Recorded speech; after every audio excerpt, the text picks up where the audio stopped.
بسم اللہ والصلاة والسلام علی رسول اللہ اما بعد۔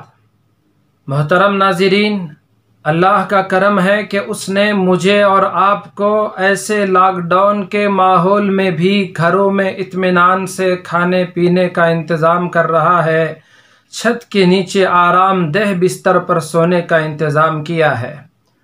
بہت سے ایسے گھر ہیں محنت مزدوری کرنے والوں کے جن کے گھروں میں کھانے کے لیے راشن موجود نہیں ہے، ان کے بچوں کے لیے دودھ کا انتظام نہیں ہے، بیماروں کے علاج کا پیسہ ان کے پاس موجود نہیں ہے۔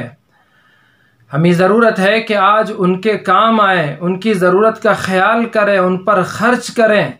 اللہ تبارک و تعالی لوگوں کی ضرورت کو پورا کرنے پر اللہ مغفرت کے وعدے رکھے ہیں۔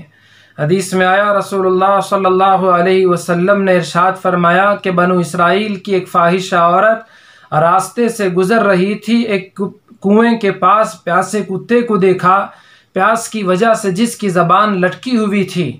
اس فاحشہ عورت نے اپنا دوپٹہ نکالا، پیر سے موزہ لیا اور اس موزے میں اس نے کنویں کا پانی نکال کر اس کتے کی پیاس کو بجھایا۔ اللہ تبارک و تعالی نے اس نیکی کی برکت سے اس کی مغفرت کر دی، اس کے سارے گناہوں کو معاف کر دیا۔ آج لاک ڈاؤن کی وجہ سے ہمارے گلی کوچوں میں بھی کئی کتے ہیں جو بھوکے ہیں، پیاسے ہیں۔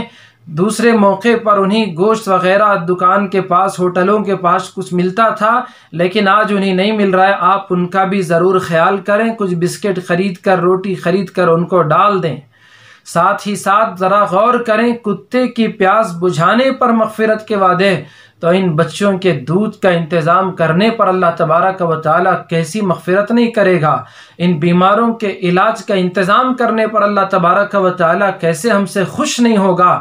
رسول اللہ صلی اللہ علیہ وسلم نے فرمایا، من کان فی حاجت اخیہ، جو اپنے بھائی کی حاجت میں رہے گا، بخاری شریف میں، مسلم شریف میں یہ حدیث موجود ہے، حاجت میں لگا رہے گا، کان اللہ فی حاجتی، اللہ تبارک و تعالی اس کی حاجت کو پورا فرماتے ہیں۔ قرآن مجید کی وہ آیت ایسا لگتا ہے کہ ابھی اللہ ہم سے خطاب کر رہا ہے، کہتا ہے، اعوذ باللہ من الشیطان الرجیم، میرے بندو، وسارعوا الی مغفرۃ من ربکم وجنہ، دوڑو اپنے رب کی مغفرت، بخشش کی طرف اور اس کی جنت کی طرف، عرضها السماوات والارض، جس کی کشادگی آسمان و زمین کے برابر ہے۔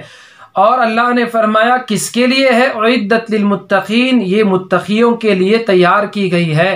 الذین ينفقون فی السراء والضراء، جو خوشحالی میں بھی اللہ کے راستے میں خرچ کرتے ہیں، لوگوں کا خیال کرتے ہیں، بدحالی میں بھی لوگوں پر خرچ کرتے ہیں، لوگوں کی ضرورتوں کو پورا کرتے ہیں۔ ایسا نہیں ہے کہ ہم یہ سوچیں کہ فلاں نے ہمیں فلاں موقع پر ہمارے ساتھ زیادتی کی تھی، آج میں اسے کیوں دوں؟ اس نے میرے ساتھ برا کیا تھا، آج میں اس پر کیوں خرچ کروں؟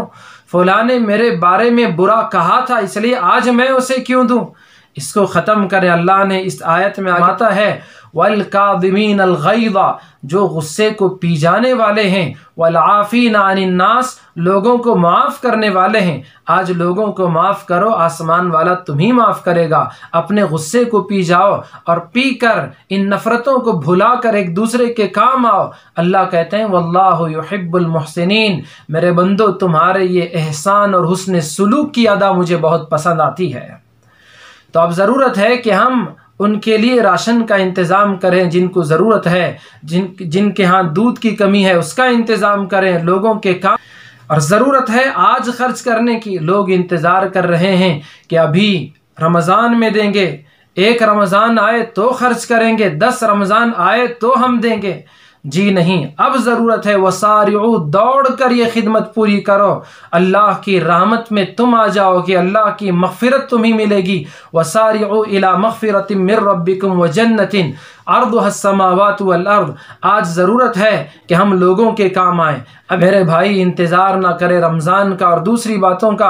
اللہ کہتا ہے، ہا انتم ہؤلاء تدعون لتنفقوا فی سبیل اللہ، او دیکھو تم کو بلایا جا رہا ہے اللہ کے راستے میں خرچ کرنے کے لیے فَمِنْكُمْ مَنْ يَبْخَلْ، تم میں سے اب بھی کچھ لوگ بخالت کر رہے ہیں۔ اللہ کہتا ہے وَمَنْ يَبْخَلْ فَإِنَّمَا يَبْخَلُ عَنْ نَفْسِهِ، جو بخالت کر رہا ہے، کنجوسی کر رہا ہے، وہ تو اپنے آپ سے کر رہا ہے۔ وَاللَّهُ الْغَنِي، اللہ تو بے نیاز ہے۔ آج خرچ کرنے کا موقع ہے، ضرور خرچ کریں۔